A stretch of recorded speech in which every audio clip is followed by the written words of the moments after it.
মিষ্টি। হুড়কা আমার স্বামী। কি ব্যাপার স্বামী কাছ থেকে চলে এলে কেন? পায়ে চোট লেগে পা ভেঙে গেছে মিষ্টি। কোন পা ভেঙেছে তোমার?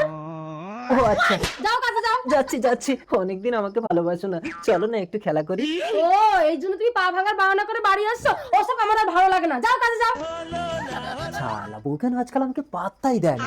কেসটা কি, আমাকে ধরতেই হবে। আজ আমি এই দরজার পেছনে লুকিয়ে থাকবো। হ্যাঁ বউ, আমি কাজে যাচ্ছি। এই হুড়কা, তুই এখানে কি করছিস? সর, দরজার পেছনে আমি লুকোবো। আর শোন, আমি যে দরজার পেছনে আছি তোর বৌদিকে বলবি না। আজ আমি পরীক্ষা করে দেখবো তোর বৌদি তোর সঙ্গে ভালোবাসা করে কিনা। বৌদি, দাদা দরজার পিছনে নেই, তুমি আমার সাথে ভালোবাসা করবে? পরের বউর সাথে ভালোবাসার কথা বলতে তো লজ্জা করে না হুড়কা? ও বউ, তুমি আমাকে ক্ষমা করে দাও, আমি তোমাকে ভুল বুঝেছিলাম। ভালোবাসা মানে বিশ্বাস, তুমি আমাকে বিশ্বাস করো না, তাই আমি তোমার ঘর করবো না, চলো হুড়কা।